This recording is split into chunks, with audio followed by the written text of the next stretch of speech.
Hi guys, Jamie from Boxing Life and welcome back to the channel.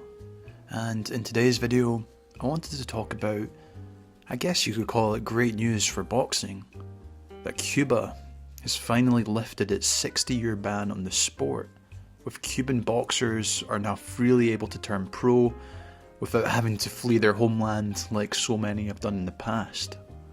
And this is the first since 1962, when Fidel Castro obviously banned Cuban fighters turning professional. And when you think about it, many fighters had to flee their home, their families, their loved ones, by defecting to go to another country to do what they were good at, what the Cuban system made them so good at, and stop them from potentially fulfilling their promise and competing against the rest of the world at a professional level. And this is huge for these fighters in Cuba that will now be able to make a huge living from professional boxing and not have to worry about getting banned from their country. I think that's a very good thing for Cuba and maybe the direction that country's going. Not to get too political, but you watch documentaries on how people live there and you sometimes wonder, how it's possible. I couldn't imagine myself in the situation that some of these people live in, where taxi drivers earn more than doctors, for example. And maybe we haven't heard the full story yet in terms of how it will actually work. Maybe they won't be able to earn a certain amount.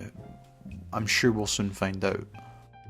But since 1962, when Fidel Castro obviously banned boxing, well, professional boxing, we were still able to see some fantastic Cuban fighters fight in the Olympics and in the amateur system. Obviously one of the most famous was Teofilo Stevenson, with many would have liked him have fought Muhammad Ali at the time. He was a heavyweight. Maybe that could have been one of the super fights in that era of heavyweights. Even him against some of the other top heavyweights. And because of that, he was obviously never allowed to turn pro. There was a famous quote from Stevenson, who famously rejected a multi-million-dollar offer to fight Muhammad Ali, saying, "What's $10 million compared to the love of the Cuban people?" But obviously things have changed a lot since those times, and the Cuban fighters have really dominated, especially in the amateur circuit. We've seen the likes of Rigondeaux, Erislandy Lara, Ordonez Ugas, who obviously did have to flee their country and have had very successful professional careers. It's an exciting prospect, I think, of, when you think back of the legendary Cuban fighters, Naples, Kid Galvan, Kid Chocolate, incredible fighters that came out of that country who were professional. And it's a great moment for Cuban boxing. They've obviously got a very intriguing style, which I've always enjoyed watching, especially if you like the sweet science. You watch someone like Rigondeaux, who encapsulates that Cuban style of hitting and moving and not getting hit. And I think obviously there is more fluid fighters than him, but there's something about watching a Cuban fighter move with his footwork, especially as someone who's fought. You would love to have Cuban footwork as a boxer. It might not be the most exciting for some, but definitely it causes problems and it works. There's also Frank Sanchez, the heavyweight, who moves beautifully around the ring. You watched him against Efe Ajagba, and Efe Ajagba, a big puncher, just could not get near him because Sanchez's footwork was he just glided around the ring as a heavyweight. And that just shows you, the Cuban amateur system and how it imprints their philosophy of moving and hitting and counter-attacking. It's really tremendous to watch.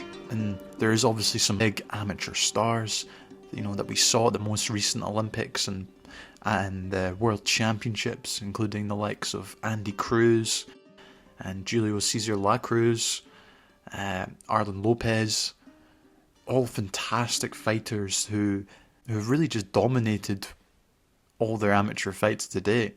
I don't know the records per se, but I can imagine them being very high and with little losses. But it's crazy to think that these guys could potentially go pro now.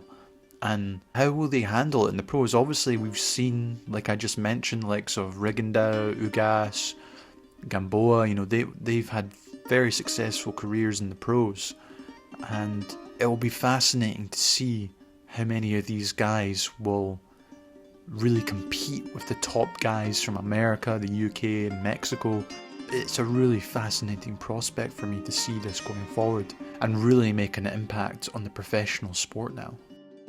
I'd love to hear your thoughts. Make sure to comment below and let me know if you think the Cubans will be able to take over boxing. Do you think there's some catch to this announcement by Cuba? And which fighter would you like to see? Personally, I'd love to see the likes of Andy Cruz. I've always loved watching Cesar de la Cruz as well. Tremendous counterpuncher. And yeah, it's exciting to think what these guys could do in the professional game. Make sure to comment below and let me know your thoughts. And do you think this is the start of a new revolution for Cuba in professional boxing? I'd love to know. As always guys, thanks so much for watching, and I'll see you in the next one.